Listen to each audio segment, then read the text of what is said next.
Түз жүрсөң жараткан жашооңо береке берет. Илим алсаң алгыла, билим алсаң алгыла, бир ууру болбогулачы. Ибадат менен бейишти табасың дейт, кызмат менен Алла Тааланы өзүң табасың дейт. Өзүңдү эч ким эмес эле ойлой бер. Бизде эң дефицит нерсе эмне? Күлкү дефицит. Азыр деле байкап атамсыздардан бар эле мында отурасың. Үйрөнө турган нерселер аябай көп. Азыр ушул видеого чыкса да айтат, сүйлөй бербей иштебейсиңби? Менин ишим ушул. Эмне кылайын эми барып, стройка менен алек болайын. Азыркы убадаларга ишенбегиле, мен турмушка чыксам күйөөмдү сыйлайм, бир сөзүн эки кылбайм, баш ийем дегендерге ишенбегиле. Депутаттар, саясатчылар шайлоонун алдында ушундай убада берет, анан кыз турмушка чыгат ушундай убада берет. А көбүнчө жигиттер деле убаданы катуу берип коет. Мен моундай кылып багам. Мага таянсаң болот, алаканыма салам, принцесса кылам. Баягы бир кудул айткандай, жылдыздарды алып берем дейт. Жылдыздар ошол экен, кийин көзүнө бир муштаса көзүнөн жылдыздар чыгат экен. Кудай ошондон сактасын. Анан бир күнү келет да айтат. Түшүмө кирди. 1 динар берем деди. Не болот 1 динар? Береке бар экен, жок бекен десе береке бар экен дейт. Барып алып келем дейт. Аялай кап болот. Алып келген эчтеке келбейт да. Ушул берекеси бар 1 динардан берекеси жок 100 динар жакшы болчу. Келеси болсоң, буга эчтеке келбейт да. Баягы кап болуп отурган мезгилде базарга чуркап барат, 2 балык алып келет. 2 балыкты ичинен тең кескенде бир башкача тастар чыккан экен. Гау, харвы, жаккутпай туруп өтө кымбат тастар экен. Анан падышага ушул маалымат жеткенде баягы таштарды көрүп, жалынып, суранып жүрүп, 40 качырга көтөрө албай турган, 40 качырга жүктөп туруп алтын берип сатып алган экен. Ошон үчүн береке тилегиле, бирок береке жөнүнө келбейт. Ата-энеге кызмат кылыш мааниси жерде жатат. Атага, апага кызмат кылып калгыла. Бүгүн эртең менен турдум. Мен негизи бүгүн даярданышым керек эле. Чын айтайынбы, даярданган жокмун бул семинарга. Андан көрү апама массаж кылып бердим. Ошону менен семинардын берекеси болсун деп. Апа байкуш дайым айтат, чарчап калдың, эшиктен чарчап киргем чындап. Спорт менен машыгып, бир аз тердеп тепчип киргенде кой бала мисал, апа эч убакта айтпайт да, ушундай кызматты кыл, ушундай ишти кыл деп. Ошон үчүн ибадат менен бейишти табасың дейт, кызмат менен Алла Тааланы өзүң табасың дейт. Биринчи кеңешим ушул, кызмат кылгандан эч качан качпагыла. Волонтерлор деген бар го, бул жерде мына Ажинай турат. Бул жерде мына бир адамдан бир китептин балдары турат, Амангелдин шакирттери турат. Силердин араңарда да канча волонтерлор бар, мына военныйлар, аскер адамдарынын дагы ыктыярдуу иштерине аябай ыраазы болуп атам. Ошолордун берекеси менен Кыргызстанда илим, билим, ыйман жайылып баратат. Даватчылар бар го, булар да волонтерлор. Көпчүлүк ойлойт экен, даватчылар десе баягы эшигин тыкылдатып жүргөн бездельниктер депчи. Кара көлдүн спикери, мен эми айта берейин. Бир замандарда ким экенин өзүңөр таап алгыла. Ушундай жан дүйнөсү кыйналып, анан Шамалды сайга, Кара көлдөн барбы жерде? Улутуруп койгулачы. Бар да, Шамал сайдан да болуш керек, туурабы? Шамалды сайга даватка чыгат экен. Даватка чыгып анан эшти тыкылдатып жүрсө, бирөө чыгып айтып турду, мен сага окшош бездельник эмесмин деп. Өзү спикер, шаардык кеңештин төрагасы. Ошондо дейт, аябай текебердигим сынды дейт.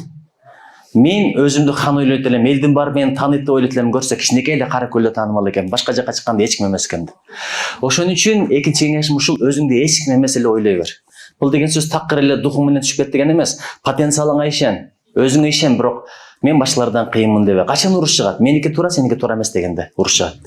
Менин жолум туура деп кете бер, бирок бирөөнүн жолун сындаба, бирөөнүн тандоосун сындаба. Бирөөнүн багытын кемсинтпе, ошондо уруш чыкпайт. Байкасаң, сен өзүңдүн ишиңди кыла берсең, эч ким сага эчтеме дебейт, бирок бул туура, сеники туура эмес дегенден уруш чыгат. Үй бүлөдө деле ошол. Эч ким эмесмин деген кичипейилдик адам даражасын көтөрөт. Кара, чымчык канча бийик учса деле акыры коно турган жери каяк? Жерде, туурабы? Адам канчалык бай жашасын, бий жашасын, барктуу жашасын, бардар жашасын, акыры жата турган жери топурак. Торгой барбы? Аябай жакшы айлайт, бирок жегендери курт кумурск экен, бирок торгой өлгөндөн кийин анын денесин ким жейт? Курт кумурск кайра жейт. Келип эле аяк ушу менен бүтөт. Силер азыр жашсыңар, баардык алдыдагыдай көрүнүп атат, бирок өмүр ушунчалык бат өтөт. Ошол өмүңөрдүн качасы соткага кетип атат. Мына жакында интернетсиз күн деген майрам бар январда, тактап койсоңор. Интернетсиз жумалык деген бар. Интернетти чындап мен ойлодум эле бала кездечи, студент кезимде. Эми заман башкача болот, технология жакшы өнүгөт, башкача болот, андай эмес экен. Пайдасы бар, зыяны бар. Адамдар эмнегедир зыян жагына көбүрөөк тартат экен. Не себептен дегенде, нафсиң менен сенин ортоңдо шайтан турат. Шайтан эч убакта жакшылыкка буйрбайт. Мындан 3-4 жыл мурда Карагой деген жайлоо бар Ноокатта. Ноокаттыктар жакшы билет, ошол жака барып эс алып атсам, интернет иштейт экен. Ошол жака эс алып барган кыргыздын чоңу деле кичинекей деле интернет чукулап отурат. Бул жакта табият турат, биякта тоо турат, биякта арчалуу, карагайлуу, аябай сонун бактар турат, бирок адамдар эмнегедир сотка чукулап отурат. Ушундай бир картинаны сатып аласың, картина мейли ал пейзаж болсун, мейли ал натюрморт болсун, болгону бир гана элес. Ал жакта чындык, булут өтүп атат, биякта туман, биякта шаркыраган суу, биякта шалба, биякта булбул, биякта токой, биякта мөңгү. Ошону карагандан көрө сотканы карап отурат. Бирок америкалык мектеп окуучулар келди, 10-11, 9 класстар. Атайын карадым, бир дагы жолу сотка караган көргөн жокмун. Ойлоп койдум, булар эмне кедейби? Жок, Америка кедей өлкө эмес. Алар алса биздигиндейден соткадан айфондун меке 10ду көтөрүп келмек. Жанында болсо да керек. Бирок режим менен күнүгө табиятты көрүп келет, китеп окушат, бирдемелер талкуулашат, спорт менен машыгат, анан кирип баратып, хай, good night деп коюп кетет. Эртең менен good morning, тааныса да тааныбаса да.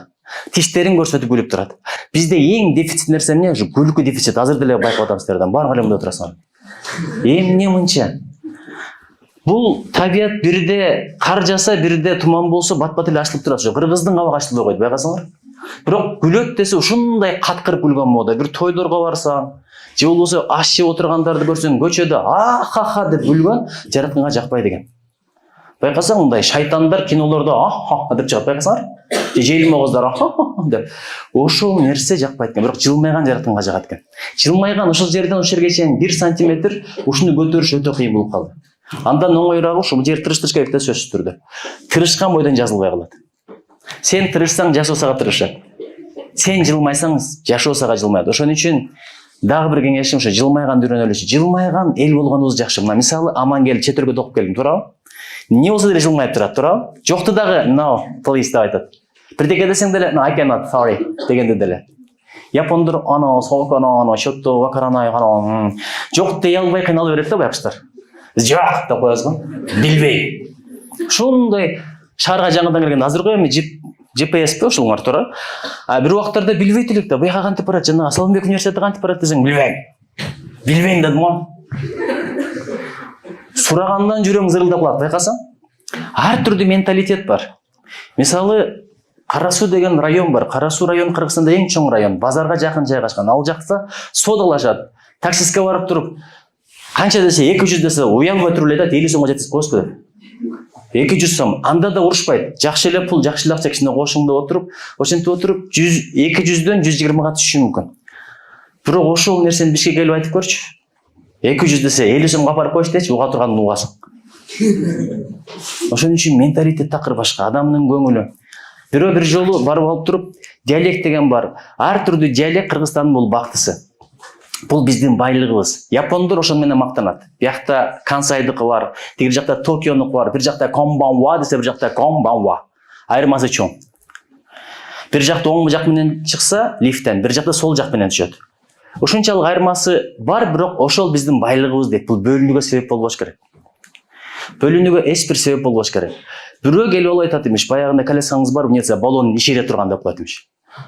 Баллонун ишире турган. Башка вариант жок, себеп билген сөз ошол. Иширет дегенди ким түшүрөт бери? Отуруп болачы? Мен түшүрөм. Сен түшүрөт. Ал түшүнбөй иширет, ал эмне? Деп отуруп көрүшүп кеттир. Ушуну кыргыздын сөзүн түшүнбөйсүң десе, мындай кыргыздын сөзү жок деп отуруп. Ошон үчүн биздин диалект аябай бай диалект. Баягы кудулардын айтканы барго? Пышекти панчек менен чаап өлтүрүп, лингага салып бургап жиберин. Жарымы түшүнгөн жокмун? Жарымынан көбү балким түшүнгөн жок, бирок бул кыргыздын сөзү. Ошон үчүн өзүңдү өзүң тааны деген бекер нерсе эмес. Өзгөчө турмушка чыгарда кыздар бара турган жериңерди жакшылап иликтеп койгула. Тили кандай, маданияты кандай. Мисалы, кээ бир райондордо эй бала дейт. Тергегенде туурабы? Эй бала дейт. Көлгө барып туруп эй бала дейт, урушуп кетесиң. Эй дебе, эй деп уруш чыгат. Анткени эй деген кээ бир жерде орой болот экен. Нарында. Ошол эле мезгилде Нарындык, Көлдүк бир кыз Баткенге барып келин болуп барып, көшөгөдөн чыккандан кийин шыпыргынды карматып койтур. Мен корашып десе, ай капы болуп турду, мен бул жака эмне, дворница болуп келдим деп. Көрсө, ал жакта көл тарапта эркектер шыпырат экен. Ошон үчүн бара турган жаңар иликтеп койгула, жалаң эле математика, физика, кыргыз тил, зататоч, такточ, анан кийин Омдун закону деп жүрө бербей, турмуштун да өзүнүн закондору бар. Айтат го, мектептин турмуш бүткөндөн кийин турмуштун мектеби башталат деп. Үйрөнө турган нерселер аябай көп. Амангелди, сен көп өлкөлөрдө окудуң, эмне баарын билип калдым деп келдиңби? Баардыгын билип калдым деп келгенде түшүнөсүң, эчтекени билбегендигиңди. Ошого адеп темасына да өтөлү. Ыргыткан, түкүргөн, какырган. Мен ойлодум эле, Германияда жок, Америкада жок, Японияда жок, Өзбекстанда да жок. Тажиктер да түкүрбөй калды. Тажикстанда бул окуя экен. Бирөө ушундай сүйлөп баратат дейт. Андан кийин бирдемени ыргытты дейт, ошондон баштап айтты дейт, саначы дейт, жөн эле. Эмнеге десе сураны санап койчу деп. 100ге чейин санааны токтот дейт. Эми аркага бер. 100ге чейин санаганча деп. Түшүнбөптүр да эмнеге? Анткени акчаны төлөгөн ошол. Таксини жалдаган. Акчасы менен төлөп коем деп. 100ге чейин санап токтогондо айтыптыр, эми түшчү деп. Түшкөндөн кийин көрсөттүмүш. Бая сен ыргыткан, кандай көрүнөт экен бул деп. Ошон үчүн 100 000 адам ыргыткан нерсе бул чоң мусор, тоодой мусор. А бир адам аны качан алып бүтөт? Мен чөнтөгүмдө кагаздагы деле жүрөт, эртең мененки машыгууда тапкан. Чөнтөгүмө салып коем, мусор бар жерде ыргытып коем. Бул деле мекенге кошкон салым. Бир апанын окуясы бар го. Баласы 2 алма кармап отурат дейт. Кыштын күнү алма жеңге келип атабы? Эми студенттерге, мектеп окуучулардан мындайларды айтпаш керек, ашказан оргуласың. Өзгөчө сабактан кийин билесиңерби, мектепте жүргөндө алма жегиңер келип калат. Бакка ууруга киргендер барбы? Эми баарыбыз эле ошондой болуп калганбыз да, бирок негизи бул туура эмес экен. Ал мезгилде бакка мен бир да уурулукка кирген эмесмин. Пазыл деген аба бар болчу, жүрөгүм чурук болгон. Пазыл деген аба өзү карыган менен жакшы чуркайт деген сөздү угуп калган. Кубаласа сөзсүз жетет деген. Ошон үчүн пазыл деген аба кароолчу болчу, анда совхоздун бак эле. Негиз нар жактан уурулган мен жокмун, чын айтайын. Мындай корком да ушундан. Бирок балдар ашып түшүп, пазыл аба маңдайына чыгып эле буйтап өтүп кетет эле. Чөнтөктөрүнө бирдемелерди, көрсүңбү деп чыгат эле.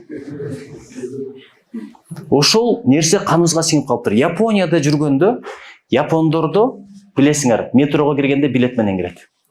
Ал Москвадагыдай эмес, андан дагы ноу-хау, жаңы технология. Кыргызстандан баргандар ошол жерде алдап үйрөнүп алыптыр. Токиого барып келдим, канча? Элестетип көр, 100 йенмен барып. 100 йен менен 1-2 эле остановка жүрөсүң ал жакта.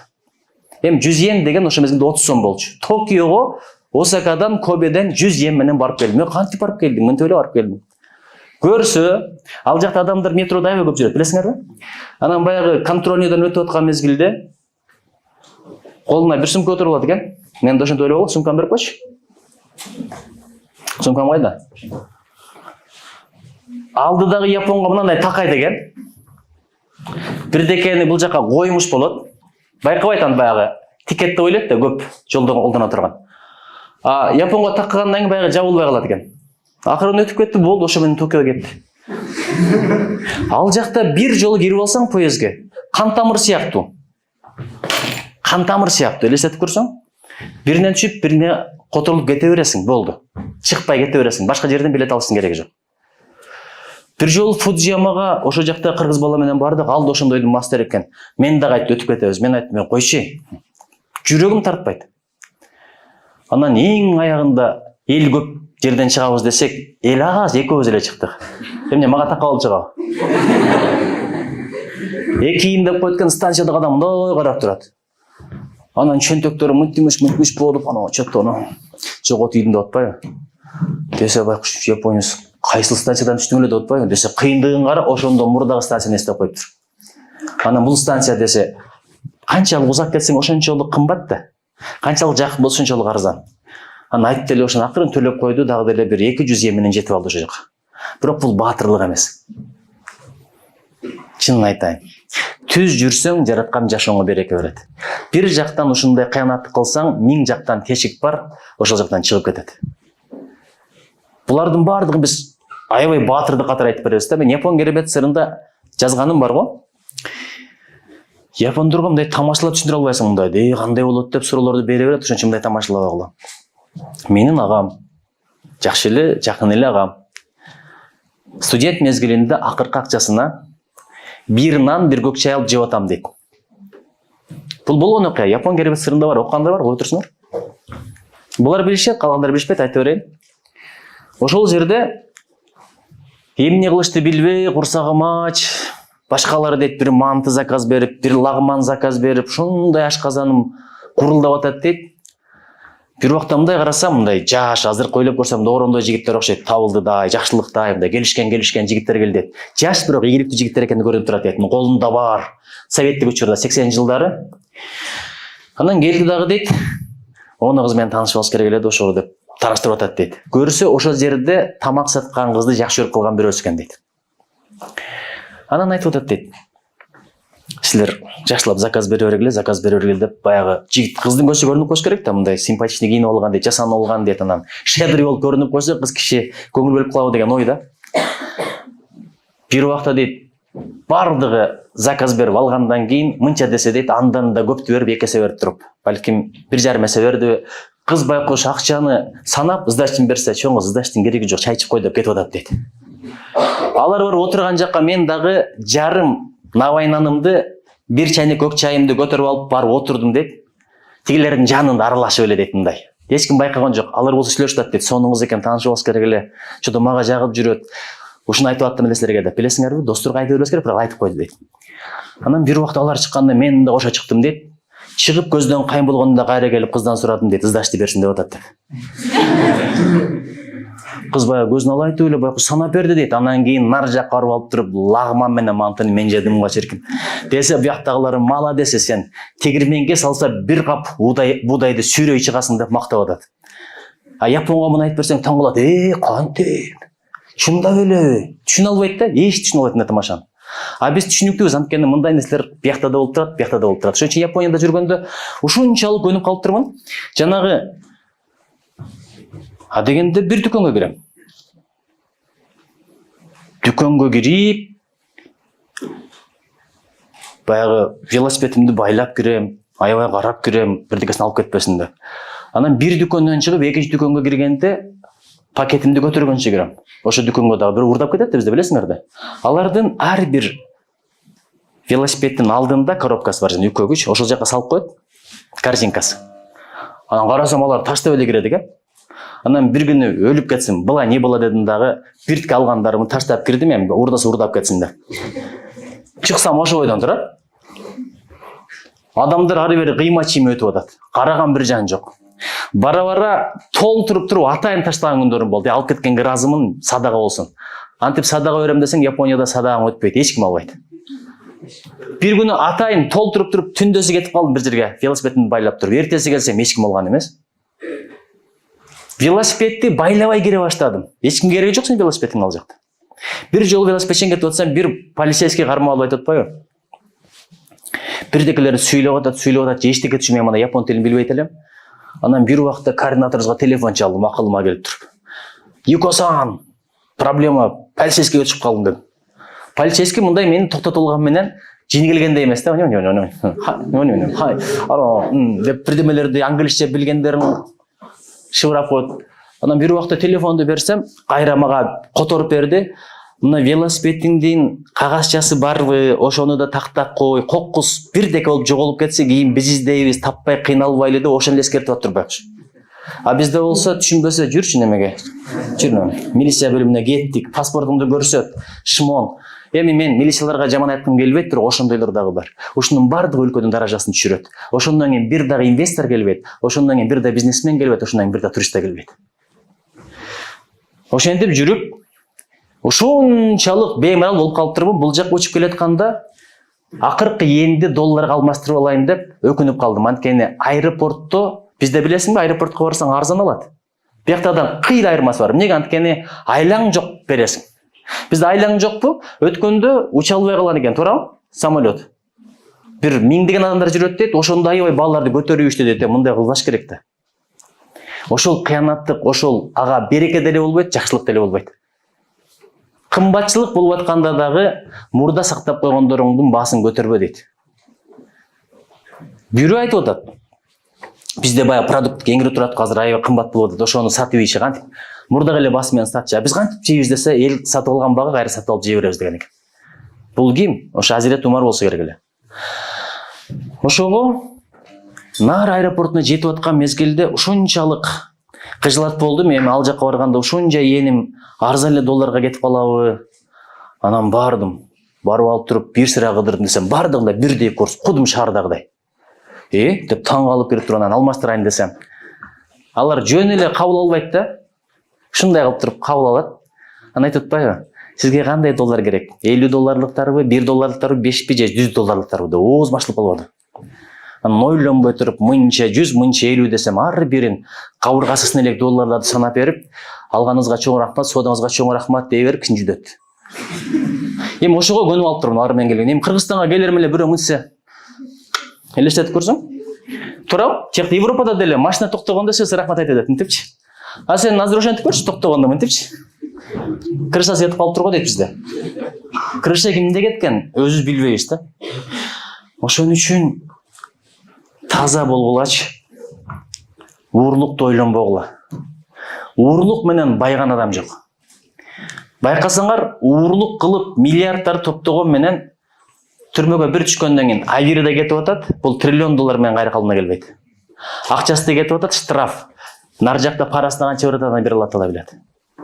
Бүт телеканалдар көрсөтүп атат, жазып чыгарып атат. Ошого мен силерден суранат элем. Илим алсаңар алгыла, билим алсаңар алгыла, бир уур болбогулачы. Кыргызстан бай эле өлкө, бизде бай өлкө жок. Но разворованная страна деп коет, уурдалган өлкө экен. Эгер уурдабай эле ар бирибиз таза иштесек, жок дегенде уурдабасак, зыян келтирбесек, Кыргызстан бат эле бутуна туруп кетет. Ошол үмүт кимде? Силерде. Анткени Советтер Союзунун учурунда совхоз, колхоз бүт бардыгы ортодо, ким канча уурдаса ушунча авторитеттүү болгон экен. Азыркыга чейин өкүнгөндөр бар. Таңнан көрө ошондо мен шофер болчумун, жыгач ташыйт элем, товар ташыйт элем. Канча адамдар уурдады эле, ошондо эле үй салып койсом болмок экен. Кудай сактаптыр деп айткандын ордуна. Мурунку күнөөлөрдү эстейбиз, сагынганда эстейбиз да, кап ошондо мен акылым болгондо уурдап алат элем. Ошого уурдабаган таза адамдар болгулачы, мен силерден суранармыш. Кудай деген, Кудайдан корккон. Анткени тапкан дүнүйөңдүн кандай таптың сурагы болот, кандай короттуң мында сурагы болот. Бир тамчы менен бейишке кирбей калышы мүмкүн. Бир тамчы сууну ичтиңби дейт? Ичтим. Кимдин коросунан ичтиң? Уруксат сурадыңбы? Составын текшердиңби? Арам беле, адал беле? Бир тамчы суу менен кире албай каласың. Ушунча кылган ибадатың ашып барса бир стакан суу экен. Бир адам 7 жыл ибадат кылыптыр. Анан теке берди, бойлорун ойлонуп коюптур да, меники все, ар жагы гарантия уже. Барып туруп бейиштен калган эшигинен кирем деген ой кетип калыптыр. Өлгөндө тияка барганда периштелерге жол коюп атат имиш. Бейиштин кайсы жеринен киребиз деп. Деген экен, периштелер жо, туура эмес түшүнүп калдың. Жүр кеттик, сен башка жака чечип чыккансың деп турду. Каяка десе, туп-туура Т жагына, Б жагына эмес, атында айткым келбейт да, от жагына. Ал ушунчалык ысык экен, алып жөнөгөндө эле ошондой суу саптырды. Балки миңдеген километр, миллион, бир каяктан билебиз, миллиондогон километр ошол жактан эле табурат экен, ошондой суу саганда, суу бергилеш деген экен, макул берели дептир. Мына жарым стакан. Акысына эмне бересиң? Ал жакта доллар өтпөйт, акчаң өтпөйт, акчаң да жок. Мен 70 жыл ибадат кылдым эле десе, ошонун жарымын берейин дептир.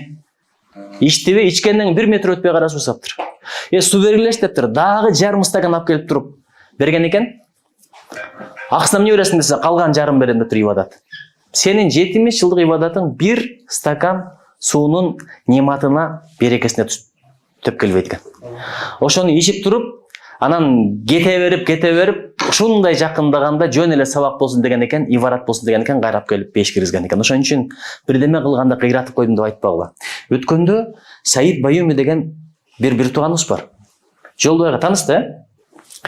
Ошол киши катуу ооруп келди. Келгенден кийин оорун сурап коюш бул адамдын алдындагы милдет. Мен барып туруп айттым, Саид мырза, көңүлүн көтөрүп коюш керек ооруган кишинин. Сиз канча мектеп курдуңуз, канча медресе курдуңуз, канча фаб курдуңуз, канча кайрымдуулук иштерди кылдыңыз. Чында бир жүздөгөн мектептерди, фабтарды куруп коюптур Кыргызстанга. Бала бакчаларды куруп коюптур. Десем, ооруп турганда адамдын ою башкача болот, байкасаң. Балким соо болгондо мындай жыргап кабыл болмок. Ооруп турганда Нуржигит мырза деди. Эгер ошолордун бир эле бөлүгү кабыл болсо, мен аябай кубанам деди. Бирок акыретке барганда бир да кабыл болбой калды десе, жөн эле цифрлар турган болот. Саид Баюми мынча бала бакча курду, анын мага эмне пайдасы бар дейт. Ошон үчүн ар бир ишти ыкылас менен кыл. Ар бир ишти ыкылас менен кыл. Кыргызстан өнүгүшүнүн себеби ошол. Бир кылып атабыз, айлык үчүн кылып атабыз да кылып атабыз. Баягы бала эмне үчүн береке тапты? Ыклас менен кылды. Атасынын байлыгына кызыккан жок, мурасына кызыккан жок, жараткандын ыраазылыгын табам, атамдын батасын алам деди. Ыклас менен кылган иштин аягы береке болот. Азыр окуп атасыңарбы? ОРТдан университетке өтөм эмес. Мындай ыклас менен кыла бергиле. Жараткан. Ийгиликти бере турган сен аракет менен. Ошого берекелерим. Апалар сагындыңарбы? Сагындыңар, баргандан кайра эле ошо былтыңдайсыңар, тултуңдайсыңар, бирдекеси жаман көрөсүңөр, орой сүйлөйсүңөр. Мына жерде солдаттар отурат. Солдаттардан сурагылачы.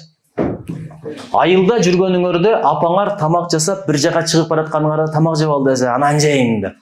Аркаңдан балам, кичи эле мындан жеп алчы десе, анан жейин дедим го деп кететиңер, туурабы? Азыр часть ошентип көргүлөчү. Деттер аркаңардан чыгып экен, мен жеп алчы анан. Убагында келип, мен билем буларга, ашып барса 20 мүнөт убакыт берет экен, туурабы тамачкенге. Дедовщина деген балекети бар, азыр Кудай сактасын жок болсо керек, убагында акырын келип туруп газ деп деттер буту тебелеп койсо, булар ысык болсо тез жеш керек экен да, газ деп тормуз десе жебей отуруш керек экен.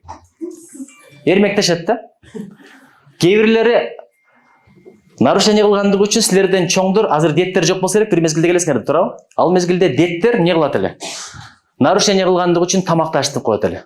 Анан жаңыдан келген солдат отурса, тамакты берип атып, мени жумшагыдай болуп калдыңбы? Анан сүйлөшөбүз деп кетет деген, ошондон кийин тамак жеп көр. Анан келип акырын газ кетип атып тормуз деп коет экен, келгиче жебешиң керек да. Ошентип отуруп тамакты жей албай чыккандар да болгон. Ошондо апаңарды эстедиңерби? Азыр эстеп атышат балар. Эстеп атасың, аманчылык болсо көрүшөсүң, бирок бир учургелет апа деле кетет, күтүп отурбайт. Чындап эле бир байкош апа алма жегиси келиптир, баласы 2 алма кармап отурат дейт. Анан балам бир алмаңды берчи десе, баласы ушундай шашылып кетип, бирин иштеп туруп, экинчисин иштеп коетмиш. Анан апасы аябай капа болуп турду, канча тарбия берди. Мен чоңойткан бала ушундай мээримсиз болуп калды, ушундай өзүмчүл болуп калды десе, апаке, мунусун жеңизчи, ушул таттуу экен деген экен. Ошон үчүн бирөө бир иш кылса, дароо эле тыянак чыгарбагыла. Ушул боюнча белгилүү окуя бар го. Баратат дейт. Кеме чөгүп кетти дейт. Кеменин калдыктары поплавок чыгып калганда, 2 адам батпайт дейт. Бир эле адам кутулат, экинчиси чөгүп кетет дейт. Ошондо аялы менен күйөөсү ошол поплавокко келип жармашып калыптыр. Бирөөсү эле чыгыш керек, экинчиси батпайт. Бир убакта экөө шуураштагы дейт, күйөөсү чыгып алды дейт, аялы байкуш чөгүп кетти дейт. Эми ушул окуяны элестетип көргүлө, аялды куткарыш керек болчу эркек болсо, туурабы? Өтө мындай орой окуя да, өтө жаман окуя. Өтө жаман өрнөк. Бирок арадан бир топ жыл өттү дейт. Көз өтүп баратканда бир кат калтырыптыр. Кызы атасы көз өткөндөн ошо катты окуптур. Кызым, окуя мындай болгон дептир. Апаң айыкпас ооруга чалдыккан эле. Биз сени туугандарга таштап коюп, апаңды дарылатканы кеме менен башка шаарга баратканбыз. Бирок апаңдан үмүт аз болчу. Айыкпайт эле. Анан кеме чөгүп кетти, кутулушка бир гана шанс бар эле. Ошондо апаң айтты, мен баары бир жашабайм. Сен аман кал дагы. Кызымды жакшылап бара. Сенен сурайчым ошо деп айткан. Эгерде сен болбогондо кызым апаң менен кошо чөгүп кетет элем. Ансыз жашоомага кызык болгон жок деп айткан экен. Ошон үчүн дароо эле бирөөнүн ишинен тыянак чыгарбагыла. Дароо эле сындап кирбегиле. Азыр бүт соцсеттерде сындамай, кыргызды сындап, көңүлүн чөгөргөн боюнча мастер болдук. Азыр ушул видеого чыкса да айтат, сүйлөй бербей иштебейсиңби? Менин ишим ушул. Эмне кылайын эми барып, стройка менен алек болайын. Курдурушууларды кулдуруп атабыз, салдырушууларды салдырып атабыз, эми мактанышым керекпи келип. Азыр сөз көп, бирок пайдалуу сөздү жараткандан тилейли. Пайдалуу илимди жараткандан тилейли. Жакшылыкка чакырууну, жамандыктан кайтарууну жараткандан тилейли. Улуулар кишилерге өрнөк айтсын. Ушул китапты азыр мен окуп атам. Уильямс Бернс деген бул америкалык дипломат. Мен МИДте иштеп жүргөндө Америкадагы эң таанымал дипломаттардын бири болчу. Көпчүлүк учурда элчи, тышкы иштер министри кадровый дипломаттардан болбойт. Алар саясатчылар болот, бирок кадровый дипломаттардан Госдепартаменттин, госсекретардын замына чейин жеткен ушул гана бар. Ушул айтат. 36 жашымда адамдар 50 жашка жеткен ийгиликке жеттим дейт. Аябай бат карьера кылыптыр, бейкер менен иштептир. Буш менен иштептир, Клинтон менен иштептир, Обама менен иштептир, Рейган менен иштептир. Ушул дейт 36 жашымда группа планированиянын башчысы болуп калдым дейт. Бул аябай чоң кызмат экен да, Америка Кошмо Штаттарында. Бирок дейт, Москвада элчиликте советник, посланниктин вакансиясы болгондо мен ошол жака кетүүнү чечтим дейт. Элестетип көр, чоң карьерасын таштап, бир болор болос кызматка кетип атат. Таң калып, аялым дейт, ушундай таң кал дейт. Ал дейт, ара өлкөлөрдө жүргөн, күнөөсү желегөнүп калган, Москва ошол мезгилде кризис болуп аткан, экономикасы кыйналып аткан 93-94 болуш керек. Элчинин убагы аябай кыйналган заман болгон. Биз ошондо кезекте нанга турганбызбы? Нанга тургандар бар кезекке, аңгырда бирөө да жок. Бирок мен тургам. Эртеден кечке нанга кезекке турасың. Анда азыркыдай сотка жок, WhatsApp жок. Кайбереген карагансып, райондун центрин карап отурасың да. Бир автолавка келет. Ошо нам келеби, келбейби, ал дагы табышмак. Анын үйдөн кичине мындай шустрирак деп, агам да жош. Нургуз кичинекей, Нургузбу, а барса 1 эмес 5-6 нан алып келет эле. Азыр көрүп атасыңар го? О, Нургуз. Өткөндө бир айтып берип атат. Кичинекей кыз болчу дейт, мен карындашым. Баягы Кадырбекова, Нургуз деген менин карындашым. Сурагандар көп, карындашым деп. Азыр айтып койчу, карындашым. Анан кечи бирок айтып берип атпайбы? Абжалил агай деген бар. Биздин айылдын аябай жакшы педагогдордун бири. Бир жолу дейт, Төлөгөн байкеңе барып калдым дейт. Десем, Нургуз кичинекей кыз экен, ойноп атыптыр дейт. Анан Төлөгөн жүгүрүп кеткенде дейт, акырын барып сөзгө тарткым келип. Эй, атың ким десем, Нургуз деди дейт. Мектепте окуйсуңбу десем, тооктун кыгынча окуйсуңбу деп коет дейт. Ошондо оозум ачып отуруп калдым дейт. Деп анан ойноп кетти, иштеге болбогон деле. Тооктун кыгынча окуйсуңбу деп кое эле дейт. Кудум ошол бойдон чоңоюп калган. Азыр дагы абайлап сүйлөбөсөң, илинип калса эле чабат да. Бир эми адамдын кемчилигин айтпаш керек. Раматлык болуп кетти. Бул замдекан, окууну бүтүрмөн замдекан болуп калган энд Нургуз. Анан отуруп алып тамашалаша берет да. Бирөө истфактыкы, бирөө филфактыкы, бирөө юрфактыкы, өзүнүн факультетин мактап. Анан бир жолу ошол адамдын факультети бир жагынан алдыга чыгып мактана бериптир да. Бешене бар да, бешене бизде бар да. Бизде пешене деген бар да. Бешенем бар дей берген экен. Акырын бурулуп, "Ооба, бешенеңиз желкеңизге чейин" деп коюптур. Көрсө байкуш таза экен да. Ошондой сөздөрдү аябай кармайтын да. Дароо чаап дешет. Ошон үчүн абайлагыла. Чечен деген чечен болот. Мен кайра келдим эле. Көрсө, бул эмне үчүн ошол жака барасың деп аял урушат. Анткени карьераны таштап кетип атат. Бир күнөстүү өлкө болсо мейли эле, тропика өлкө болсо мейли эле, эс ала турган өлкө болсо мейли эле, кыйналган өлкө болсо, азыркы акыбал андан бетер оор. Кансыз согуш жаңы эле бүткөн. Кайрадан эки өлкөнүн ортосундагы структура, байланыштар бул трансформация болуп аткан учур, кайра каралып аткан учур. Ошондо эмне үчүн мен кеттим дейт. Карьера мага маанилүү болсо дейт, бирок карьерадан дагы мен дипломаттык сыпаттарымды, дипломаттык кесипкөйлүгүмдү аябай өстүргүм келди дейт. Араңарда бар ошондой карьераны таштап коюп бирдеке үйрөнөйүн деп кеткендер. Силерде ошондой болгула. Бир тармактын адиси болсоң бар го. Бизде ким? Табалдиев беле? Манас университетинде археолог. Археолог ким археолог болот? Кол көтөрүлөчү. Кызыккандар араңарда жок. Ал бир гана археолог. Азыр ушундай археологдор керек заман. Бир жакта жер трансформация кылам десең, үй салганы же бирдеке иштеткени. Археологдор бүтүм чыгарып бермей сайын трансформация болбойт. Анткени ал жакта тарыхый жай болушу мүмкүн, тарыхый эстеликтер болушу мүмкүн.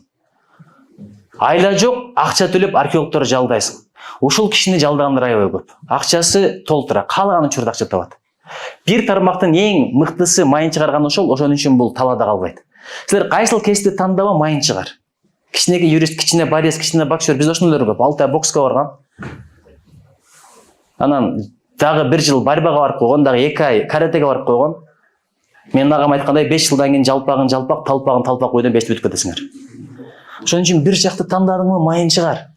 Ушул китептен алган эң чоң таасирим ушул болду. Карьерасын таштап коюп, мен дипломаттык сыпаттарымды, тажрыйбамды көбөйтөйүн деп туруп кетип атат. Эмне үчүн Москва? Дагы бир ой келип атат да. Кайсыл жерде масле чечиш кыйын болсо, ошол жака барсаң ошо экенсиң. Бардыгы оңой нанга май сыйпагандай болгон жерде кантип өсөсүң? Өсө албайсың. Кантип өсөсүң? Өсө албайсың. Ошого бирин нандырганда дагы атайын сен угам деп келген, аркаңдан эрчим деген кишилерге нандырыш оңой эле, бирок ынанбагандарды нандырсаң өсөсүң.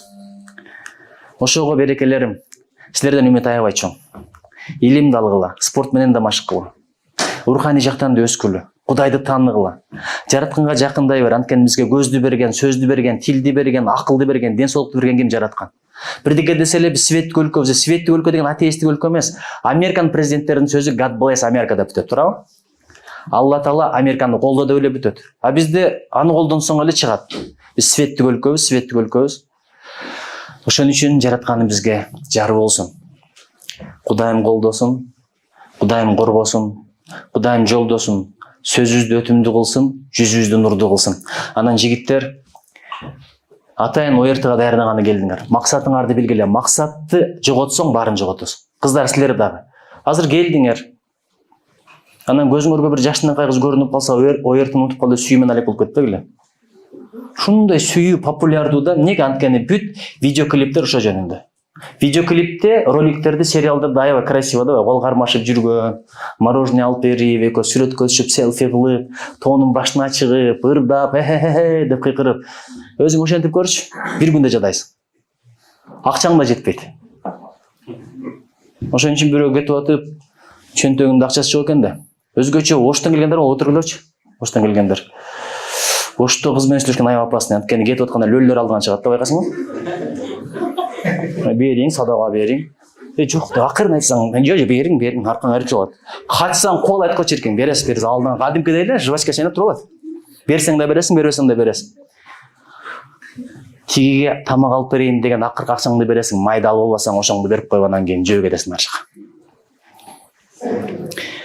Бүт клиптерди кара, адамдын настроениясын түшүрөт. Эко сүйлөшүп жүргөн, анан бирөө бирин таштап кетти, же башка бирөө менен сүйлөшкөнүн көрүп калды. Анан эле барып ыйлап аткан.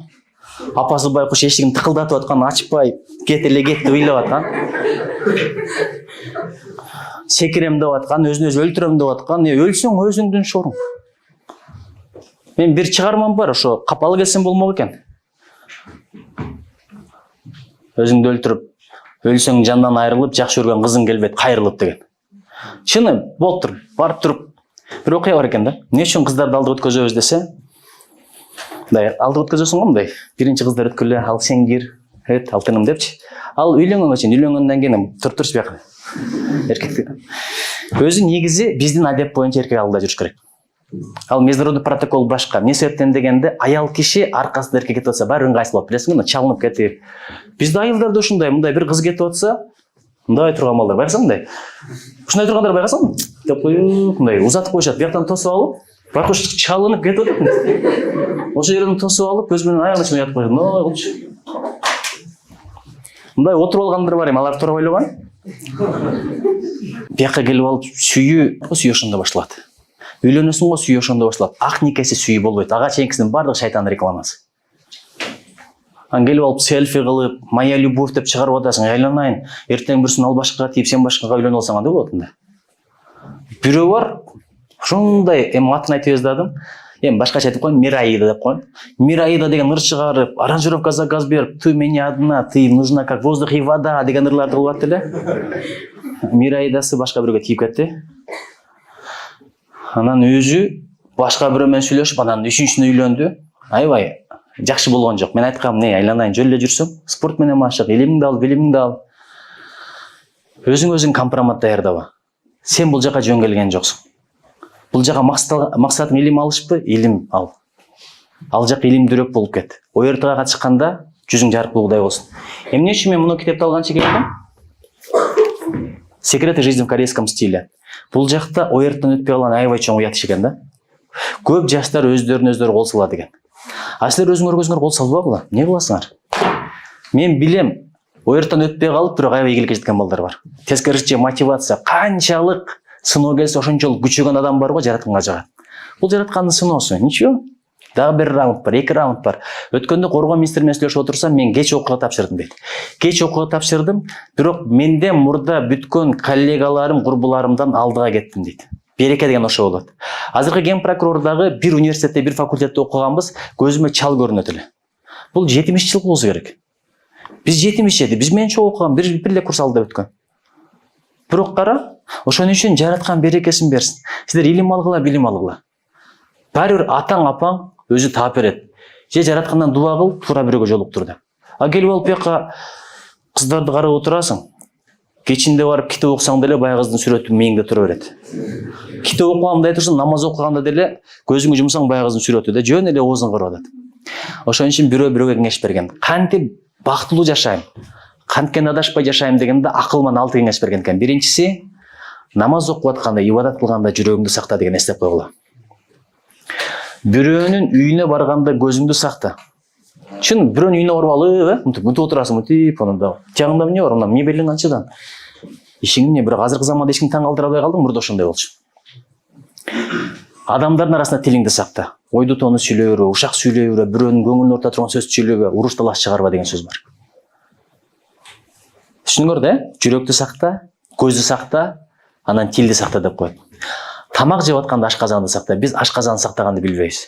Эң көп жеген элкөлөрдүн биз экенбиз. Курсак чыгарганды биз мындай авторитет көрөт элек, туурабы? Апам аябай кызылат болчу экен. Жакында айтып берди, бүгүн эртең айтып берди. Балам дейт, сен теңдүүлөр курсак байлап калса, менин балам качан семирет деп өтө кызылат болот элем дейт. Америкада курсагың болсо президенттикке өтө албайсың. Кореяда курсагың болсо семирсең фирмалар жумушка албайт. Денесин карай албаган адам мага кантип иштеп берет дейт. Анан дагы жакшы тамак калгыча жаман курсак айрылсын дегенди айтпай эле койгулачы. Бул макал бир эле кыргызда жаман курсак айрылсын. Сөзү болот, өзү болот. Азыр эң көп курсак айрылган элдердин бири биз экенбиз, операция болгон. Өтүн алдырып аткан, ашказанын операция кылдырып аткан, ичеги чачагасын тазалатып аткан. Түрктөр сурайт экен, аябай көп келет го, аз эле элсиңер го, эмне жейсиңер силер депчи. Ошол жаман жакшы тамак калгыча жаман курсак айыр. Жаман курсагың жаман эмес. Эң чоң мүрзө өзү курсак, эң жаман мүрзө. Эмне жесең ошого жараша дарт байлай келет. Ошон үчүн 3төн 1 тамак кыл, 3төн 1 бош кыл, 3төн 1 суу кыл. А биз болсо 3төн 1 бияк мынерге чейин келет го тамак жерге. Дегенде ошон үчүн эми айтпасам болбойт. Туура эмес жеп атабыз. Ошон үчүн ден соолук өлүп атат. Туура эмес жесең барго, өткөндө мен бир мектепке кызымды алып барайын деп атам.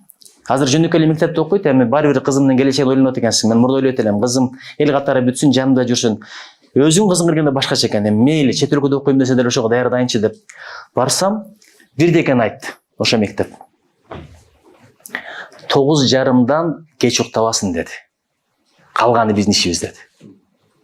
Адам убагында уктаса эртеси жөндөн башкача болот экен. Мен Жолдубай агам экөөбүз чогуу иштейбиз. Кеч уктаган күнү булардын да жиннети эм, анткени начальнигимен да сөйдүк. Анан өзүм деле кыжылат, элди деле кыжылат кыласың. Же бирдеке меңе кирбейт, же убактың кантип байлыгымды азайтпайм 1, экинчи кантип көбөйтөм 2. Ошон үчүн байлык бар го. Стив Джобс да мойнуна алган, Билл Гейтс да мойнуна алды. Байлыкты жөн эле топтоп туруу мааниси деле жок экен деп. Ошон үчүн ашыкча байлыктын кереги жок. Жетерлик байлык тилегиле, бирок берекеси менен тилегиле. Бир айтып атпайбы? Күнүгө 30 000 сом табам дейт. Мындан бир 11-12 жыл мурдагы сөз. Анда акча күчтүү болчу. Молодец десем, бирок аке берекесин берсин экен. Ошонун көпчүлүгү дарыланууга кетет. Мен боорум ооруп атат дейт. Боору ооруп калган экен, гепатит болчу. Ошон үчүн берекесин берсин деген сөздү көп айткатылагыла. Эртең менен тургула тилек кылгыла. Тилек кылганда ишенип тилек кылгыла. Жараткан ушул күнүн берекесин бер. Адамдарга пайдам тийсин. Жүзүмү жарык кыл. Жубайымы берекелүү кыл, досумду берекелүү кыл, атамды апамды берекелүү кыл, өзүмдү берекелүү кыл, амалдарымды адамдарды берекелүү кыл, сөзүмдү берекелүү кыл, сабагымды, илимимди, билимимди берекелүү кыл, кайрымдуулугумду, ибадаттарымды берекелүү кыл, рызкымды берекелүү кыл, берекени көп тилегиле. Жараткан берекеси менен берсин. Бала берекелүү болсо, бирөө болсо 10 балага татыйт. Берекеси жок болсо 10 бала чыкса да бири наркоман, бири ууру, бири халтуршик, бири түрмөдө, бири больницада, Кудай бетин нар кылсын. Биздикиндей сулуу эл дүйнөдө жок. Булардын 30% пластикалык операция кылат экен. Анын 20% эркектер экен. А силер аларды көмүр кылып жүрөсүңөр, БТСтерди, күжүмпөлөрдү. Өткөндө анан кантип биз сыйласын. Ошон үчүн тилиңден ынтымак сөз чыксын, тениңден ынтымак амалы чыксын. Бирөөнүн жамандыгын бирөөгө айтпа. Жамандыкты көргөн жерде көм кой, уккан жерде унут. Бир учурда калп айтканга болот. Адам менен адам урушуп кетпеш үчүн. Экөө урушуп жүрсө, жалган болсо дагы барып сени мактап жүрөт го, урушкангарчымбы? Аябай сону киши деп коюп, болду, Кудай кааласа. Мунун жүрөгүн болот, нар жакка барып айтып кой. Сөз бирдеке айтат бул. Сен ошентип айтсаң, вообще жамандаган жок сени. Наоборот, мактап ушундай деди. Ал бирдекени айтабы, жеткизип барып кой. Сен ал жөн эле окшойт, бул сүйөт окшойт. Өткөн моментте го. Адамдарды ынтымак алып келе берген, ошондон өткөн сооп жок. Өзгөчө үй бүлөнү бириктиргенден өткөн сооп жок. А биз болсо адамдарды чагыштырыш үчүн жалган сүйлөп жүрөбүз. ынтымак эле боло берели беле. Силер башка менен алек болбогула. Ыйман, ынтымак, билим. Болду, бүт. Кыргыздын келечегин ошондо көрөсүң. Анткени ынтымакка жараткан жакшылыктарды бере берет экен.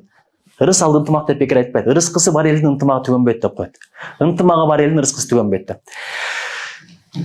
Эми мен эмне үчүн кыздарга кызыкпагыла дедим? Кыздардын амалы укмуш. Чыны. Менин кичинекей кызым англисче билем деп урт коркуп айтат. Болду шата деген сен өбөсүң да мындай. Эркек бала дейт анан деп эле койдум деп кетесиң. Келип бүгүн кечинде келсем кызым ата эшигиңизди карасаңыз дейт. Бирдеген жазып коюптур. Жаңы эле 1-класска барат, түшүнгөн жокмун. Ажабы ата кечир деген эле сөз экен. Кирсеңиз конверт турат. Кирсем коробка турат. Коробканын ичинде дагы бир жүрөктөр, анан бир гүлдөрдү жасап, анан апасына бердим анан. Жүрөктүн үстүндө кат турат. Окуй албадым да, десем апасы сапкон тилин апасы билет го. Ансын аял киши аябай любопытный, эркек бат эле мындай да, түшүнбөсө кете берет. Аял киши дакасында мындай кылып тур. Деп отуруп акыры тапты. Атасы эртең менен кичине кечирим сураган турбайбы, ата мени кечирип койгоңуз, эртең менен саар менен, эртең менен настроениясы жок турган. Мен аны унутуп калыптырмын. Эркек киши бат эле унутуп калат, кызат болбогула. Аял киши унутпайт экен да. Анан эртең менен турганда мындай кечирээк турду, чай ичип атса келип эле мындай көзүнө жаш болгон, анан кызым эмне болду деп таркаласам, Нуркыз атам мени куулаганда кетип атканын унутуп эле да. Андан бетер ижиме деп коет япондор, жүрөгүңдү эзип мыжыгып элестетип көрсөң, адилеттүүлүк таппаган адам эмне кылышын билбей калат. Кимге айтам эми? Байгыр бар го, кимге айтам күйүтүмдү, кимге айтам үмүтүмдү деген ыр бар го. Окудум эле ошондой да, ким түшүнгөнө турган атам ушул болсо. Чындап эле кыйын. Ошон үчүн аял менен айтышпа дейт. Өткөндө депутаттарды эле көрүп атасың го, бардыгын сындырып коем дегендер, аялдар чыгып сөйлөгөн унчугуп туруп калды го, неме көрүп атасыңарбы? Ошон үчүн опурталды болот. Бир аял бар экен. Кап саясат аралашып кетти. Шарлаштырбайын дедим эле. Тем более ал кызматтагылардын адамдар бир деле болушу мүмкүн. Анан бир эркек мындай чөлдө келесе бир кудук турат дейт. Китебим чыкты. Ак үйдөгүлөр мындай да. Алып да койбойт. Чатыгы жерге коюп кой дейт, ошо бойдон чаң басып жата берет. Ким жыргады, мен жыргадым. 20 жылдыкта бүт бардын китебин топтоп туруп айылгап кетип калдым ошеркен. Ошондо да алайын десем, ала бер дейт мындай. Китептин кадыры болбойт, эгерде өзү жазбаса, анан бекер алсын. Ошон үчүн алгыла, анан ушу дароо эле жооп берип коеюнчу, ушу Ант романында чындап эле болгон окуялардын негизинде, болбогону дагы бар, болгону дагы бар. Чын, ойлонуп табылгандар да болушу мүмкүн анча-мынча. Күбө болгон уккан нерселер, чоң атамдын образы чындап эле чоң атамдын образы. Атамкы деле ошого жакындап барат. Апамкы деле жакындап барат. Балким ошолорду пайдаланганмын. Жазуучу жөн эле жаза бербейт. Туздан кошот, мурчтан кошот, көркөмдөйт, бирок турмуштан алат экен. Даурдун дагы бирок сураган эле лира менен сирена. Ошол кимисе эле чындап эле сүйдүңүз беле, чыгарма десем болбой атат да, чындап эле сүйгөн окшош жөн эле. Аялман бери сурайт, кантип ушундай сөздөр жазасыз? Мисалы, таба аласыңбы жана лира ким сиренага кат беле ошо барбы? Ачкан деле өчөрчү го чиркен. Жылмайып коштоштум да бөлмөмө кирип конверт ачтым. Кат лирадан келгенин билгенимде кубанганымдан жүрөгүм жарылып кетчүдөй болду. Мончокто түзүлгөн сулуу тамгалар менен ал мынтип жазыптыр. Кандайсың? Иштериң, окууларың жакшыбы? Айылга барып жатасыңбы? Эл журт тууган тушкандар аманбы? Бул катты кандай баштарымды билбей көккө отурдум. Мынчалдык алдастагыдай бири-бирибизге чоочун киши болсок бир жөн эле. Бирок экөөбүз айылдашпыз, 6 ай классташпыз го. Анда эмнеге буга чейин эч качан көрүшпөгөн, билишпеген немелерди сыртыңды салып койгонго түшүнбөдүм. Көрүшүп анан байкамаксан болуп коет го. Чын көңүлдөн учурашуу элибиздин улуу сапаттарынан өзүң Кудай деп көп сүйлөөчүсүң, салам айтып алик алышуу, кабарлашып туруп Кудайга жакшы иштерден болсо керек. Экөөбүздүн жолугубузду дайыма кубанычтуу маанайда болот деп элестетчүмүн. Бирок тескерисинче өткөндө сени күтүүсүз жерден жолуктургандан бери көңүлүм чөгүп, ачылбай жатат. Эмнегедир мени таанымаксан болуп койдуң. Карим байкеден тартындыңбы? Же сени өзүң билбей таарынтып алдыңбы? Же ушунча жыл көрүшпөгөнгө чоочунсуңбу? Же мен тууралуу жаман ойлоп көңүлүң уздап калдыбы? Бул мага табышмак. Деп кете берет. Аны ушул каттар жөн эле жазылбайт. Эми жөн жазылбады, бирок жазылып калды. Эми бирок биякта айтылбаган сырды башка жерде айтмак белем. Бирок Кудайга шүгүр, жаздырган да Алла Таала, сөз берген, илхам берген Алла Таала, бирок ошол мезгилдерде чындап илхам болгон. Азыр Сиренанын катын Сиренага катты окуп берсем, анда суроолор көбөйүп кетет, бирок эми ушуну көп сурай бербей элечи. Сыр бойдон эле калсын. Бирок болгон окуялар аябай көп. Өзгөчө эгиз карындашым чындап эле ушундай болгон. Эгиз карындаштуу болуп, аябай сүйүнүп, сүйүнчү топтоп жүрсөм кабар келип калды, экөө тең чарчап калды деп ошону жазган буякта. Анан эсине кайткан Роза. Бул болгон эле окуя. Бирок башка бирөө. Агай, сизби деп көп сурашат. Бул мен эмесмин. Аты да өзгөртүлгөн, жери да өзгөртүлгөн. Анткени прототип үй бүлөсү окуп калса деп, бирок бул үй бүлөсүн аябай жакшы көрөт, аябай сыйлайт. Роза эсин тапкандан бери жашоосу аябай берекелүү. Бирок болгон окуянын негизинде. Бир гана сенсиң, күнү бүтсө саргайат карчада, Кудай билет күндөр жетет канчага, ким издесе табат десе такыры туура жол издегенден чарчаба. Туура жол тапкыла. Акыйкатты табыш үчүн бирдемени жыртыш керек да. Мен силерге айтайынбы? Актын овертону деген бар, ушуну окуп койгула.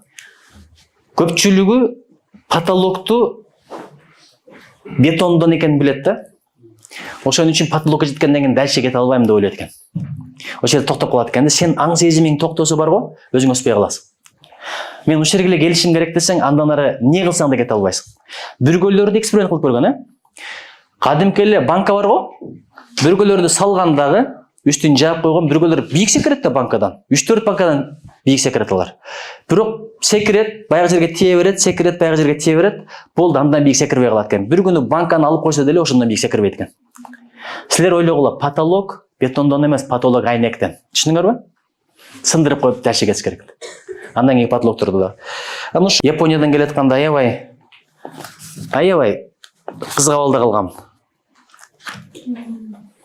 Анткени көнүп калыптырмын. Айттым го ал жакта такыр урундук жок деп. Мени кызматтан бошотуп ийген, же Японияга бар, же иште деп. Мен жок дегенде 2 жылга командировка жок болбойт. Бошотуп ийген. Жакшынакай кызматымды тапшырып коюп кеткем. Ошон үчүн келгенде кызматта болуп аябай кыйналгам. Филиппиндик менин досум айтып атпайбы ошо жактагы. Алда мен шайлоонун алдында сен жөнүндө жаман сүйлөп койдум эле, кечирип койчу мени деп. Мен айттым, кечирдим, оптум кечирдим бар. Сен кечирбесең Алла Таала сени да кечирбейт. Чоң эле саясатчылар жазып атат го, кечирбейди, сен кимсиң, кечирип коюш керек деп туурабы? Ошон үчүн кечирген жакшы болот деп мындай милдет кыла баштадым го, кечирсеңер да кечиресиңер, кечирбесеңер да кечиресиңер деп туурабы? Чындап жүрөгүңөр тазаландыбы? Мен жума намаздан чыгып эле айдадым, машинамды кызытып, бирок келишим ошо болду. Аябай кыжалат болдум. 2:30 деген 2:35 кирип келдим, бияка чыккыча да 7-8 мүнөттүн алып койдум окшойт. Ошон үчүн аны кечирип койгон макулбу? Анткени күткөн адамга убакыт өтпөйт. Убакыт бат эле өтүп кетет. Мына 45 жылы ма 45 секунд эле көрүндү, бирок 2 учурда убакыт өтпөйт. Качан билесиңерби? Ооруганда, качан айыгам деп күткөндө, анан бирөөнү күткөндө. Өзгөчө жигиттер кыздарды күткөндө айтат го. 1 айдын кадырын билгиң келсе дейт, ара төрөп койгон аялдан сура дейт. 1 жылдын кадырын билгиң келсе, окууга өтпөй алгандан сура дейт. 1 жуманын кадырын билгиң келсе дейт. 1 жуманын кадырын билгиң келсе. Кимден сура? Гезиттин редакторунан сура дейт. Ал эми 1 күндүн кадырын билгиң келсе дейт, милиция адашып кармап кетип калгандардан сура дейт. Эми адашып 1 күн кармайт да, туурабы? 1 сааттын кадырын билгиң келсе дейт, сүйгөнүн күткөн жигиттен сура дейт. 1 мүнөттүн кадырын билгиң келсе, самолеттен кечип алгандан сура дейт. 1 секундтун кадырын билгиң келсе дейт, жанында турганды машина уруп кеткенден сура дейт. 0,0001 секундтун кадырын билгиң келсе, Олимпиадада экинчи келгенден сура дейт. Убакыт ушунча кымбат нерсе, убакытты жөн кетирбегилечи. Сотка, пайдасы нерсе кетирбегиле, ушак, саясат, бирөөнүн акысына кирип атасың. Мен жамандасаң, апаңарды жамандагыла, атаңарды жамандагыла деп дайым айтам. Неге билесиңби? Акыретте атаң менен апаң соогуңду алсын. Текебаев, Мадумаров, Атамбаевга соопту берип не кыласыңар? Ошондой жамандаңар келсе арасына мен деле кошпой кала, Кадырбек, макулбу? Рахмат. Элемес да код кала бересиң да жакшылыгыңдычы. Ошол сыяктуу илим деле өзүңө, анын берген парасы деле өзүңө. Мугалимдин деле адилетсиздиги өзүңө. Сен өзүңө инвестиция кыла бер, башкага көңүл бөлбө. Аттарды билесиңби, жарышка алып чыкканда көздөрү мындай жаат чыгарат. Билесиңби? Боксерлордо чыкканда байкасаң, бойго чыкканда халат менен эки жакта карабай чыгат. Анткени эки жакта карай берсең, энергияң кетип калат экен. Сен өзүңдүн максатыңа тик кара, эки жакка көңүл бөлбө, концентрация кыл, калганын Кудайга таштап кой. Адилеттүүлүктү издесең бар го, чарчап каласың, таппайсың дагы. Табыш өтө кыйын. Мен депутат, мага келгендердин көпчүлүгү соттор мынтип койду, мени адилетсиз бошот үйдө дегендер. Анан аралашып тештирип көрөйүн десең, сен да жоголуп кетесиң чытырман токойдо. Арбол айтат, жок, өзүнөн мынтип кетип калды. Ошон үчүн жаратканга коюп кой, жараткан өз жөнүндө коет. Бир адам кеме менен иш кылат экенде, кемеси толкунда деңизге түшүп кетиптир, чөгүп кетиптир. Бүт товары менен. Өз жөндөмдүк иш экен, анан дагы деңиздин ар жагындагы бирөөдөн барып, мага 1000 динар бере тур дептир, аябай кымбат. $1 миллион окшойт азыркы учурда. Мен сага дептир 3 айда кайтарып берем дептир. Эми аманатчыл киши экенсиң, берсе берейин, муктаздыгын чечкен жаратканга жагат. Бирөөнүн муктаздыгын чечип берсең, ал сенин да муктаздыгыңды чечип берет. Анан берет экен. Дегенде айтып эждап токтоп калат экенсиң. Бирок сен бир дегеге ишен. Элге пиар кылып рекламалагандан көрө, жашыруун кылсаң, ошол бат таркайт экен. Мен мындай дал окуяларды көрдүм. Бул жараткандын убадасы. Айтат го, периштелерди чакырып, Алла Таала айтат экен, мен муну пендени жакшы көрдүм деп. Периштелер таркап туруп адамдардын жүрөктөрүнө шыбырап чыгат экен. Алла Таала жакшы көрдү ушул пендени. Силер да жакшы көргүлө деп. Кээ бир инсандарды байкасаң жаман көрө албайсың. Эч мактанбайт, өзүн көрсөтпөйт. Ошон үчүн бир жараткан көрсө жетиштүү. Бирөө бир чоң мечит салыптыр. Анан шайтан келип шыбыраптыр деп, атаңын кадыры чыксын, түкүнчөнү ул сал деп жазып коем, сен үчүн болсо да таң үчүн деп. Жазып коюптур, ошо менен болду. Бүт соо күйүп кетти. Бул бир, экинчи, кээ бир адамдар атайын көзү көрбөгөн кишилерге беришкен, эч кимге айтпасын деп. Кээ бирлери уктап атканда боңуздордун алдына таштап кетишкен, уктап атканда. Кээ бирлери эшикти алдына коюп тыкылдатып чубак ачкен болушонтур го. Пандемия күндөрү бирөө дейт, эшиктин алдына коюп тыкылдатып алып качкан бойдон кетти дейт, видеого түшүп калыптыр. Жакшылап иликтеп карап, текшерип чыкса чубак ачкен боласың. Мындай нафс деген бар го, нафс дайым теске бурат да, нафсиңе айтып кой бер, жок дегенде досуңа айтып кой дегенде дагы ушу тырышып айтпай койсоң, 2-3 жолу берип каласың. Саясаттын апаты ошол. Мындай мактанып тур, айтып тур, көрсөтүп тур, эл сага ишенсин, мактасын. Мактоо деген бар го, бүгүн бар, эртең жок нерсе. Бирөө мактап атканда ишиңден астагфируллах деп тур, Кудай өзүң кечир. Анткени сен мактоого татыктуу эмессиң. Эгерде биздин кемчиликтерди ортого чыгарып койсо, бири-бирибизди укмак тургай сүйлөшпөй калабыз. Өзүң билген кемчиликти, жараткан билген кемчиликти ай турсун. Бирок эмне үчүн кыйбатты бирөөнүн жамандаганын жараткан жаман көрөт, билесиңерби? Бир сырын айтып берейинби? Атаңар, апаңар силер сындайбы? Мындайсың, андайсың, качан акылыңа киресиң, сен де кезде андай эле, мындай эле угуп жүрөсүңөр да турабы? Сени сындап атканда башка бирөө кошо келип туруп, чындап эле балаң андай мындай десинчи, эмне дер экен апаң? Бар жогол десин. Өзүң балаң билбейсиңби дейт. Кемчилигиңди билет. Бирок башка бирөөдөн сенин кемчилигиңди уккусу келбейт атанын. Алла Таала да ошондой экен. Биздин кемчиликти бизден да жакшы билет, бирок башка бирөөдөн ошол кемчиликти уккусу келбейт экен. Ошон үчүн бирөөнү сындаба, бирөөнү айыптаба. Айыптаган нерсе башыңа келмей сайын өлбөйсүң деген сөз бар. Мурда айтат эле, жыл айлангача, азыр такыя тегеренгече башыңа келет экен. Бирөөнү сындагын, мындай. Ошол нерсени же сиңдиңен көрөсүң, же өзүңөн көрөсүң. Бирөөнү туурап да, мен бир жолу кичине мындай туурасам күлүп калды. Бир ырчы бар болчу, саясатчы бир жагы. Бир аз бат сүйлөт эле да мындай. Мен элчи болуп жүргөндө деп сүйлөгөн бир бар эле. Түшүнүңөр дем. Салам ош деген. Бир карасам мен да ушинтип сүйлөп калыптыр башында. Ошондон баштап токтоттум. Эми андай башкага бирөөгө деле эмес, аялыма айтып берсем, аялым экөө бир жерден болот. Эми баягы менин кайындагам деп тийише бересиң го. Өзүңөр деле көрөсүңөр, үйлөнгөндөн тийише бересиңер мындай. Тийишкенен рахат аласың да. Анткенен рахат ала бересиң да, адам ошондой болот. Мен кайнал жаңылап туруштан чарчадым деп. Ниет ушунча алпат өзгөрөт. Бир бечара турса, ушуга 100 сом берип коеюнчу деп чөнтөгө кол саласың. Чөнтөгө кол салып баратканда 1-0 түшөт го чиркин. 10 эле сом берсем болот деп. Бирок колуң 1 эле сом алып чыгат да. Ушундай бат өзгөрөт экен. Ошон үчүн ниет оңдоп тургула, жаңылап тургула, макулбу? Рахмат. Рахмат балам, ошо ийгилик деген сөзүңө чоң рахмат. Мен бая мактоо жөнүндө бирөө мактаганда биринчиден тобо келтириш керек экен. Мен татыктуу эмесмин. Жараткан сен татыктуусуң, бирок мен макталып атам.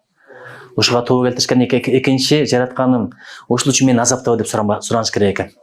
Мактанса сүйүнүп кетпейин депчи. Чындап жаза турган нерселер толтура. Ушунча көп 3 романым турат. кыймылдабай тура саясатка келгенден бери. 3 роман. 3 романды баштап коюп, бүтүрбөй жүргөн, үйдү баштап коюп бүтүрбөгөн эле нерсе экен. Силер деле бир тапшырма аткарып коюп, жарымында алып кетсе кызылат боло бересиңерби? Үйдө шыпырып атканда бир жака кетип калыш керек болсо, келгиче кызылатсың, ошол сыяктуу эле болор экен. Бирок убакыт жетпей атат. Мына жардамчыларым отурат. Ак үйгө барып кичине бир китеп окуйын деп, кече көгөрүп отуруп, башка эчтеке кылбай китеп окудум, туурабы? Ушундай рахат алдым, руханий рахат алдым. Ошого убакытты туура бөлүштүрүш керек, бирок Билл Гейтстен кантип мен жакшы убакыт туура бөлүштүрөм. Билл Гейтс ал өзүнүн максатына жеткен адам, ошону кыска нуска айтып койду. А мен айта турган сөзүм дагы да көбүрөөк. Жакшылыкка чакыруу, жамандыктан кайтаруу. Бирок Билл Гейтстин сөзү бизнес тармагында өтүмдүү, анткени ийгилик жаратты. А бизде бүт эле мындайлар коюп кетип байкасаң, канткенде адам тез байыт деген семинарлар. Уялбай кантип Аскар Салымбеков өтсө болот ушуну. Түрмөдө жатып, бир калеми жок, 30 томдук китеп, мындай китептер жазган. Кантип билесиңерби? Зындандан асманга кыйкырып турган шакирттери жазган, ошол бүт дүйнөдө окулат. 80-90 миң китеп жазгандар болгон экен. Убактысынын берекесин кара. Береке деген ушундай. Асырдан шамга чейин Куранды бир жолу катым кылгандар болгон экен. Убактыңа береке болсо, Алла Таала ошого мүмкүнчүлүк берет. Ошон үчүн мага тилек кылчы, убактыма береке болсун, романдарын бүтүрөйүн, дагы ыр китебимди чыгарайын. Ыр китебимди азыр ылгап атам, анткени сүйүү жөнүндө саптар аябай көп болуп атат да. Эми сүйүү жөнүндө саптар силер дегенде окумуш эле, өзүмдө эми Пушкин себеби. Лираны окуганда сен бирөөнү элестеттиң да, туурабы? Сен элестеткен менен бул элестеткен айырмасы эки башка. Сиз элестеткен. Ар кимдин өзүнүн элесинде лира жашайт да. Ар кимдин өзүнүн элесинде сирена жашайт. Ар кимдин өзүнүн элесинде даур жашайт. Ар кимдин өзүнүн элесинде башка каарман жашайт. Обычно мындай адам идеализация кылат. Мүмкүн болсо жакшынакай болот да. Анан лира деп бир актрисаны тандасаң, көргөндөр ой, ушул элеби? Ушундай деп көңүл алып калат экен да. Жамиля деген мен окуганда башка болчу, киносун көргөндөн бери көзүмө Наталья Аримбасарова. Данияр ким? Сүймөгүл Чокборовмуга. Ак кеме баягы бар го. Китебин окуп атканда башка бирөө болчу. Кийин көзү бакырайган Нургазыбай. Момунчал. Көрдүңбү? Бир адам менен байланып калдык да барыбыз.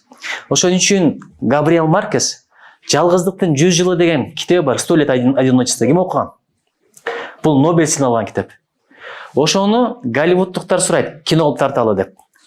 Анан эптеп, ошо заманда 80-жылдары айтат го, отчевать этиш үчүн $1 миллион берсең уруксат берем деп коет. Голливуд миллионду берген. Анан же тамашалап койдум, 2 миллион десе аны да берген.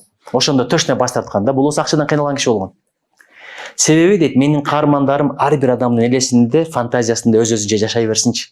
Булардын актерлоруна байлай коюнчу деген. Анан билбейм, бардыгыбыз отуруп, жерде кастинг кылып, эң сулуу, эң татынагай актерлорду тандасак, аял менен сүйлөшүп отурсам, лирага дейт, жанагы ким эле, Элин Абай кыз жарайт эле дейт. Эми бирөөгө жагат, бирөөгө жакпайт. А вкусах не спорят деп кой, туурабы? Мен өткөндө айтып бердим го.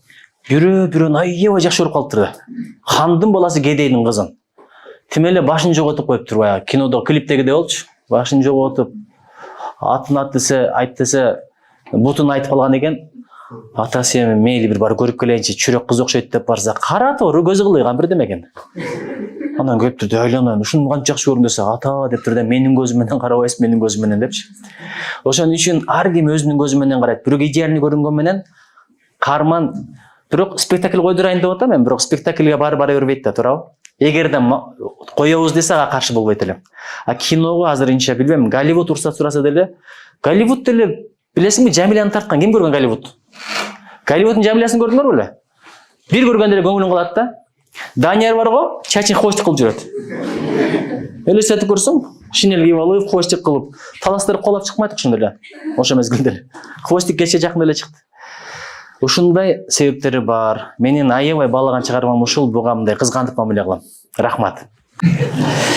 Көрдүң, мен буларда башкача да, баягы буларда здраво желаю деп мындай, так ошондой, так точно деп. Булардын өздөрүнүн риторикасы бар. Булардын өздөрүнүн лексикондору бар, өздөрүнүн кайрылуулары бар. Бирөө солдат болуп барып, алдынан командирлер чыкканда ассалам алейкум деп коюп туруп жаза көрүптүр да. көрдүң күлүп атат бул.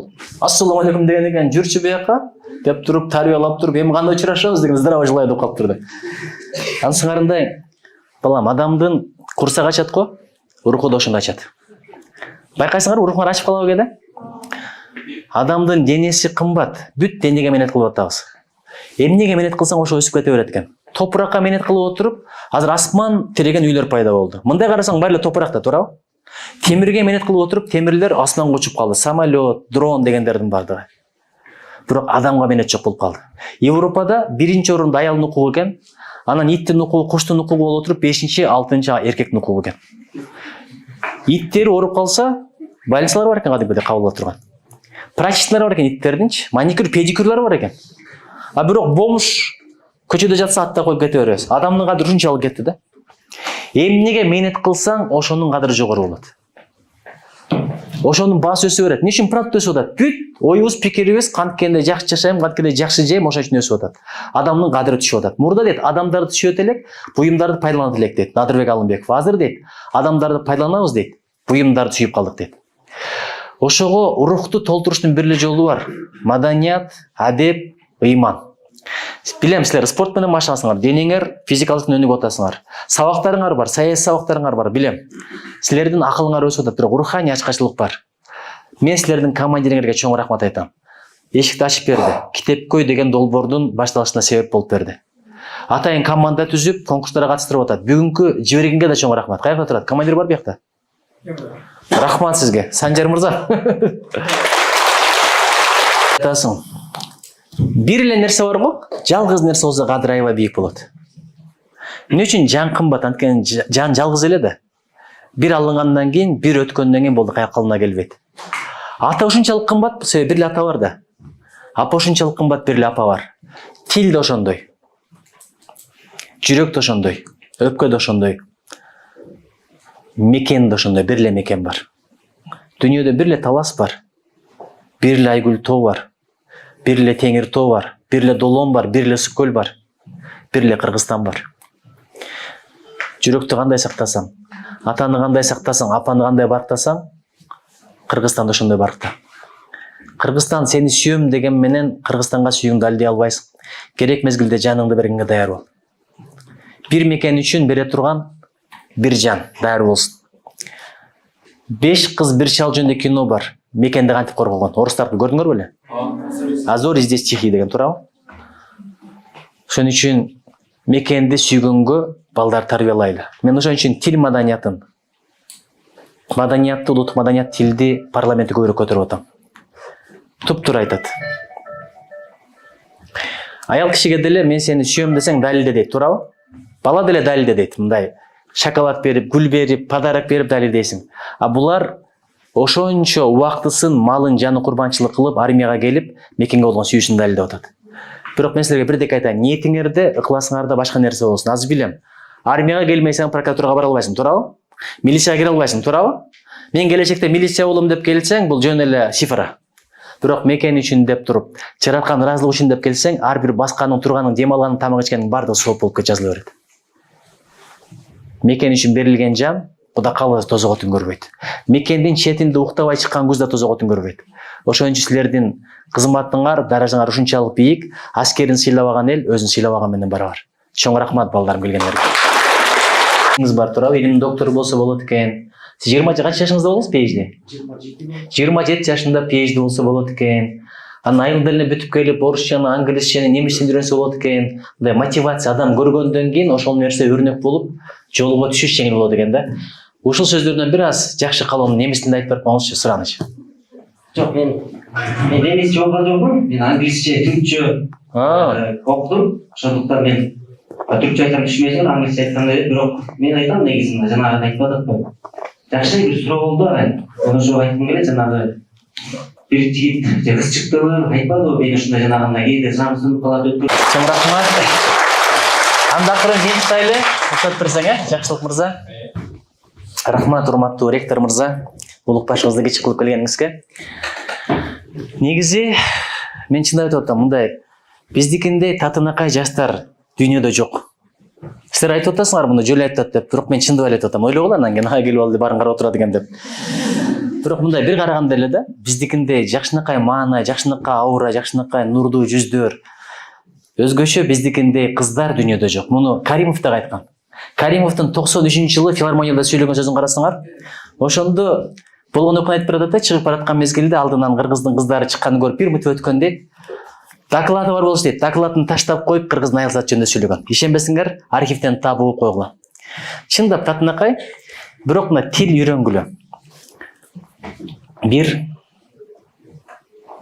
мышык баласын чычкан карманга жөнөттүр. Кармай албайт экен да. Бир күн келет, 2 күн келет, жини келет, кантип бир чычкан кармай албайсың деп.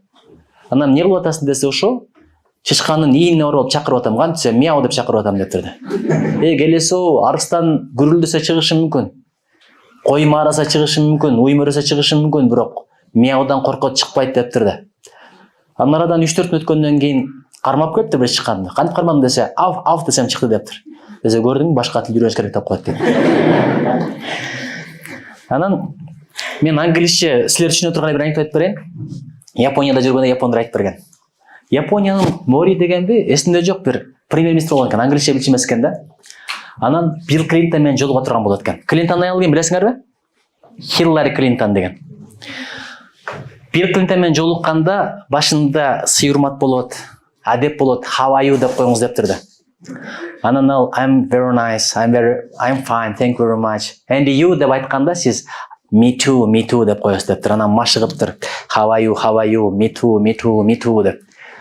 Анан экөөнүн жолугушу болуп, элдин алдына чыкканда эле how are you унутуп калыптыр эле. Who are you дептирди. Десе Клинтон, I'm a husband of Hillary десе, me too деп. Англисче билет экенсиңер го. Анан мен Америкада комуз менен ырдап бердим. Эми бул жерде ырдап бербейм, бирок Америкада ырдап бердим, анткени комуз тааныс керек, Кыргызстан тааныс керек эле. Ошондо Сыймык Бейшекеевдин Күзгүнөсөр деген ыры популярдуу болуп аткан, билесиңерби? Кандай эле? Жаш жүрөгүм, мынча кайгырдың, көңүл кушун кимге алдырдың, Күзгүнөсөр тынбай төгүлгөн, көздөрүңдөн жааган жамгырбы? Деп ырдап өтсөм эле, what's the meaning деп келип атпайбы? Которуп берчи деп, каяктан ырдадым деп атам. Ошондо my young heart, why you are so sad деп баштаган. And who took your mood from your heart деп мол сурдуруп атам биягынчы. Анан жанагы Күзгүнөсөр тынбай төгүлгөн дегенде rain is going on endlessly in autumn. Анан кийин көздөрүңдөн жааган жамгыруу дегенде like tears from your eyes десем, so beautiful деп атпайбы? Оозум ачылып калган. Биздин поэзия эгер которулса so beautiful болот эле. Мен ушу сөз менен бүтүрөйүн. Дагы англисче. Бирок канча тил билесиң деп менден көп сурайт. Негизи айтпай эле коюш керек. Канча акчаң бар, канча малың бар, канча мисалы капиталың бар, канча тил билесиң. Байларга айтам, канча аялыңарды деле айтпай эле койгула макул деп. Анан бирөө айтыптыр, мен 6 тил билем дептир. Кайсы тилдерди десе 5 тил билем дептир. Кайсы тилдерди десе русский письменный 1, русский устный 2 деп коет эмиш. Үчүнчүсү кыргызча ооз 2, 3, төртүнчү кыргызча письменный 4, бешинчи мен французча билем дептир да. Французча бирдек айтып коюш десе I love you деп коет дейт. Анан бул келесо французча эмес англисчеси. Ну получается мен 6 тил билет экенмин деп коет эмиш. Ансыңарындай мен эмнеге муну айттым? Чындап эле from deep of my heart, my dear competitors, my sons and daughters, I love you. Чоң рахмат.